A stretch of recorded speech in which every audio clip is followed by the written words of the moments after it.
Tan haga fetayyoo jaalatan mallaqa keessanillee isin nyaatee raate maaloo miidiyaa irratti hin baasina.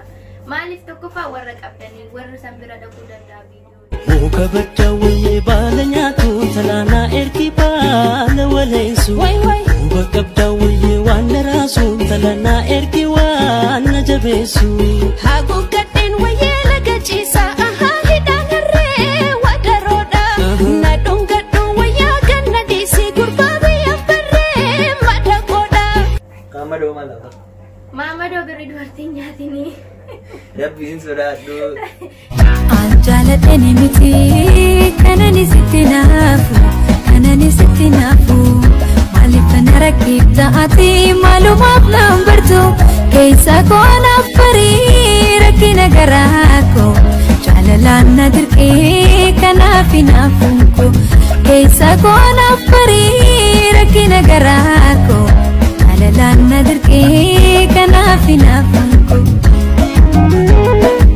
Doksuudha biyyaadhu maloona irratti beekanamni Anoof jibbeen rakkatee malaan godhaa malli maali Otoo jettuun akkan keetti waan abbaatu otoo laalu Hinaafumatu na rakkisee kan keessa koo hin amanu Mali mali amalla amma mallaa dhaamsanii ajaran Rakkadhee nan dadhabeen isu yaalu si adda Karabichoo ittulee jawaabuudha gadoodee bahuuf irra otakiti. Acha marka fuuni daawwattoota fi kabajamtoota keenya warri maatii Kushfaa Show studio jalatti argamtan yookiin immoo damma jaalalaa warreen hordoftan jechuudha. Yeroo dhiyootti immoo damma jaalalaa irratti jechuudha waa'ee jaalalaatii fi mudannoo jaalalaa qofa irratti isiniif hojjechuudhaaf qophii xumuraa jira. Kanaaf har'a namni nu biratti argitan obboleettii keenya bareedduu wayii nu biratti argitan intala Oromooti eessatti akka dhalatee fi eessatti akka guddatte illee nutti himti. San birattis immoo jechuudha jireenya isii keessatti jechuudha mudannoo isii mudatee fi karaa toora miidiyaa TikTokitiin immoo sirriitti nama beekamaadha. Kanaafuu jechuudha sooshaal miidiyaa isii TikTok kanarratti immoo waan isii mudatee fi maal akka jirtu maal laala dursa maqaa isiitirraa eegalla. Maqaa isiitirraa nu agarsiisu. Mee maqaa kee? Maqaan kiyya Daduu Muhammad jedhama. Iddoo itti dhaladhee magaalaa Arsii Bahaa. Okay, Arsii Bahaa. Iddoo nan jiraadhu immoo Imaaraat magaalaa Jaalalaa jedhamtu. Magaalaa Jaalalaa jiraata jechuudha. Tole mee jireenya kee keessatti jechuudha mee waan tasumaayyuu hin daganne wayii mudannoo si mudate mee yaa qabda? Mudannoo na mudate moo biyyatti moo agarsiisa? Biyyattis ta'uu danda'a yeroo mana barumsaa barattus ta'uu danda'a biyya baqaa keessattis ta'uu danda'a mee mudannoo mana barumsaatti irraa kaastee osoo biyya baqaallee itti mudabatte. Asitti wanni na mudate hin qabu. Biyyatti garuu mudannoo hin qabu. Okay. Mudannichi suni gizee wayii mudannoo nuyi gizee wayii haadha koo jalaa birrii gatee jalaa badeen ture birrii gateef sadi jechuudha. Naatti sa'aatii sanitti waa baay'ee argiteefti yeroo fakkeessu jettee jirti. Innaa wanni na tsatsatu keessaa waan san maal godhe wanna na tsatsatu malee mudannoo akkasii illee.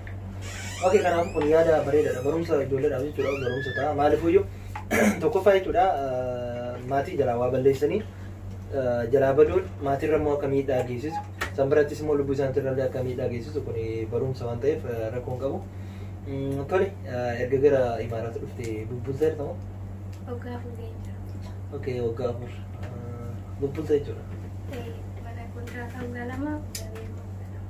Kanaafuu mee karaa miidiyaatti karaa TikTok jechuudha akkamitti dhufuu dandeesse? Maal si kakaase? Karaa TikTokitti erga dhufee as dhiyoodha garuu waggaa geenne bakka akkanumaan osuma laalu itti galta. Innaa dura yoon viidiyoo tokko gadhiisu nama 17 maaltu laayikii na godhe. Kazaan odoman deemuun nama dhibba lama garuu dammare achuma osoo jedhu natti mi'aa dhufe kazaan itti dhufee biyaan sama TikTokii afurma shanarra gootee jira. Okay, sababni sirratti gubatu maal balleessita? Sababni gizee baay'ee abiyyiin gaggaragarcha. Okay, kanaafuu warra kuullatu sillee gadi garagalcha jechuudha. Yoon isa gadi garagalche viidiyoo wayii yoonan gadhiisuma san TikTokiin keewsan riippoorta irratti. Kanaafuu isaantu sirratti gubanii jechuudha. Malee nama arrabsita? Laa nama arrabsee beeku. Okay, daansii yoo taphatta? Hin taphatte. Oke, yoga dance ta'utu sana mee guyyatti arrabni hoo jira jalatti mee? Komentiin Ah. hin jedhe. Yoga komentii laatu maal sitti dhaga'ama? Baay'inaan ibin kan arrabsu ijoollee Oromooti. Keessattuu Boroofaayilii Jawaar godhatanii Oromummaa ijoolleedha baay'inaan ijoollee Oromooti kan arrabsu. Nafxanyaan osoo isaan arrabsuyyuu lammisaalee amma footoo isaanii gaggaragalchee maal waan fedhen godha. Garuu guyyaa takka dhufanii komentii keessatti isaan arrabsanii hin beekan kan arrabsan baay'inaan ijoollee Oromooti. Oke, Oromoo maal isa arrabsuu dandeessa? Wallaahi hin beeku waan isin arrabsu waanuma sirbuuf ta'uu danda'a. Tole mi'a abdii murattee beektaa yoggaa komentii dubbisteettu komentii nama jibbisiisu fa'aatu jira. Isaatti murateen jiru. Kanaafuu komentiin siif maalidha? Naaf ittiin bu'aa. Naas naanna'e. Oke, yoggaa waan ta'etu ittiin bashannantaa jechuudha yoggaa si dabbaru. Kanaaf mi'a warri akka keetii namoota tiktokis haa ta'u miidiyaa maqaa muyyuu warri itti fayyadamu banateetiin jechuudha. Komentiin taane warra argeetiin yoggaa sanitti ofirraa cufuufaa hanga waan san fayyadamuu dhiisu takka warra ga'utu jira warra sanii fuudha amsa akkamiidhaan. Indee maaliif ashannafamu jedhama bariyyoo nama san namni tokko nama arrabsee jedhee nama san aarsuuf hojii san itti cimuu qaba malee irraa deebi'uu qabu. Gaafa irraa deebi'e immoo itu akka waan mo'ameetitti. Egalee ani akkasitti yaada namni tokko yoo na arrabsee lammisaalee waasaappii nu dhufanii yoo na arrabsan nama san bilookiin godhu yoo bilookee waan mo'ameef na fakkaata. Oke, kanaafuu itti hin mo'amina jedhaan ibsaa jechuudha. Mo'aminaan maaliif mo'amarre? Daawwattoota fi kabajamtoota keenya akkuma argitan jechuudha. Isheen keessa isitti jechuudha. Akkuma keessa koo jiru keessa isillee jira. Maaliif anis koomentii tokko tokko yoggaa argu jechuudha. Abbaan fedhe waan fedhe yoo barreesse jechuudha. Homaan itti hin fakkaatu. Maaliif gaafa na dabbare yookiin na jibbisiisu akka carraa ta'e guyyaa anatu ulfaatu koomentii jala deemee dubbisa. Koomentii jala deemee dubbisu kana hoo yaada itti kenna. Namni itti aaraa ani immoo yaada itti kenna. Anaaf immoo akka daran dabaleetiin dalagu waan na taasisuuf iyyuu kanaaf isilleen immoo yaada kaayyoo akkasii qabdi. Kanaafuu karaa TikTok irraa karaa YouTube'aatti ni dhufta. Inshallah nama dalagu yoo argadde. Waan kamuu jechuudha nama hin barbaachisu. Maaliif nama hin barbaachisne hamilee si barbaachisa. Yoo hamilee qabaattetti immoo namni hin dhabamu namni guutee jira. Eenyumaa kan wajjinuu dalagee jechuudha ofis jijjiiruu dandeessa. Yeroodhaaf jechuudha waan tokko miidiyaa tokko yoggaa banattu yeroo sanitti situ itti bu'aara achi booda immoo namoota si jala jirantu itti bu'aara. Osuma akkasitti immoo karaa maallaqaatti seentaa jechuudha. Amma yuutuuba yoo ilaalta jechuudha. Yeroo duraatiif suuta keessa garas kaseentu erga keessa kutteen booda karaa maallaqaatti qabuttu. Garuu immoo obsa guddaa si barbaachisa. Maallaqa bira gahuuf. Kanaaf yoo obsa akkasii qabaattetti akkuma koomentii dubbistee obsa koomentii qabaatte kana karaa yuutuubaatti dhuftee hojjettee karaa maallaqaatti ce'uu dandeessa. Garuu si jammaran guyyaa takka illee koomentii isaanii jedhaanii hin beeksisu. Oke, jireenya jaalalaa keessatti mudannoo wali qabdu jira. Irra utaala. Oke, fuulduratti amma fooloo ni qabdu. Gosoota miidhaman qabamaa. Garuu kan duraan ibsee yoo na deebi'e akkasuma Kanaafiyyuu wanni isaan sirra gubaniif suuraa abiyyi osoo hin taane yookiin namoota arrabsuu dandeessa. Arrabseen beeku annan. Guyyaa takkaayyuu nama har'aan sagalee dhammoo biyya. Laayibiirra yoo gani malee akkana tiktok irratti sagalee dhammoo nama arrabseen beeku. Kanaaf daawwattoota kiyyaa jechuudha. Gaaffii deebiin keenya akkuma itti fufeetti jira. Kanaafuu of duratti maal jechuu barbaade? Tiktokiin kun maallaqa ni herregaa jedhaa jiru. Akkami maallaqa argitee beektaa? Homaadhaan arginee kan duraa sanirraa xiqqoo nan qaba. Doolaara meeqa doonii sanirra? Wallaahi hin beeku garuu osoo hin baafatin irraa tiktok namatti gura. Kanaafuu warra sirratti gubbisanii maal jettan? Oromoo waan biqa sirra gubbisanii? Oromoo waan irra gubee inni irra gubee namatti. Tole mee ati Oromoodhaaf maal dhaamtanii warreen koomentii jala deemanii waan hin taane namaan jedhan osoo nama nu hubanne faana waan arrabsantu jira. San birattis immoo waan tokko tokko osoo si gorsuu danda'an ol baatanii. Oromoodhaaf wanni ani dhaamu nama arrabsinaa nam tokko yoo nan balleessina gorfadhaa malee nan arrabsinaa. Nam tiktokii kanarrattu gizee baay'ee warri wal arrabsu Oromoodha. Jarri takka footoo walii wal baastee maal jettee wal arrabsu tokko nama tokko irratti waa mudate taanan kalaas Oromoon hundi isaaniitu isarratti garagara nama isarratti garagara irraa deebi'uu hin beekan. Kanaafiyyuu Oromoo koo wal jabeessaa waliin arrabsinaa wal gorfadhaa isiniin jedha. Amantii waliin lolinaa kutaan adda waliin baasinaa. Walumaa galatti gorsa isiin gorsite kana ammoo akka isin dhageettan abdiin qaba. Gara biraatti jechuudha yeroo ammaa kana namoonni hedduu karaa sooshaal miidiyaa kana irratti ol wal fannisee wal gaggaragalchee waanuma nama hin galchine hunda keessa galanii warroota namaaf nama walitti naqantu jira. Kanaaf waan akkanaa kana osoo hin ta'in hin dura jechuudha dursa karaa keessatti seentanii gorsitanii erga dadhabdaniin booda karaa onlaayinii baasuu kan dandeessan malee awwalumaan jarjartaniitiin karaa onlaayinii baasinaas hin jira. Mee waa'ee faadhatii fi maamaduu kana maal jettame warri waamsa kana keessattuu dubartoota dhaamsan qaba.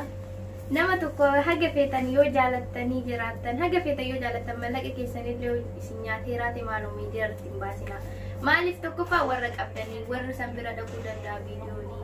Kazaan immoo intalee baluu jedhamtan maqaa warra keessanillee hin nyaatina. Maqaa keessan osoo hin ta'in maqaa warra keessanii hin nyaatina. Biliis ijoollee Oromoo. Maamadoo maal laata? Maamadoo birrii dubartiin nyaatinii. Rabbiin sodaadhu. Birrii isin kushiinaa keessa dalaydee fiddu hin nyaatinii. Yoo hin jaalannillee kalaas mallaqa isin nyaatin isin barbaadu jedhanii. Kanaafuyyuu maamadoo fi faaxeen dhageettanii jirtanii. Faaxeelleen jechuudha warri mana namaa keessatti dararamtanii maallaqa namaa ergitanii booda immoo nama baaftanii poost nama gootanillee eeggannaa taasisaa. Maqaa isaa qofaa miti maqaa maatii keessanillee hin badaa gaafa galtanillee intalaa baluu isiniin jedhanii.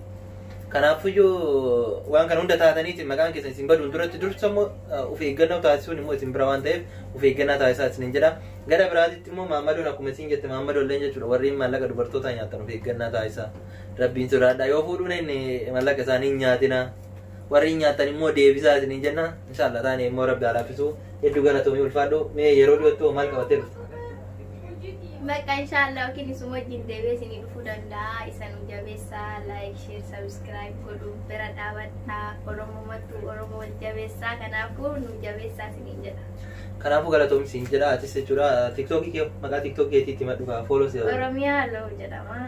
Okay asumaan jechuudha gara Oromiyaa Loo bititti imaltaniitiin tiktookii si follow gochuu hin dagatinaa isiniin jedha. Linkii isii yookiin immoo profaayilii isii fuudhetiin asirraa editing irraa yookaan sirreessuu irra isinii ka'a achumaan seentanii argattanii hedduu ulfaadhu galatoomii siin jedha maqaa daawwattoota fi kabajamtoota kiyya maqaa chaayinala Kushfaa Shoo fi damma jaalalaatiin galatoomii siin jedha nagaa naaf ta'a ulfaadhu hedduu galatoomii siin jedha. Inshallah yeroo dhiyootti immoo gara yuutuubatiin dhuftanii abdiin qaba. Inshallah. Dhageettan wajjin yoo as ka jiraatu ta'e wajjin dhufuu dandeenya yookiin gara fuulduraa. Okay, dhageettanii jirtanii nagaa naaf ta'a ulfaadhaa subscribe share like gochuun dhageettana ulfaadhaa isin jedha Maammadoo fi Faaxeen nagaa ta'a. Muka badda wayyee baala nyaatu talaanaa ergi baala waleessu. Muka qabda wayyee waan na raasu talaanaa ergi waan na jabeessu.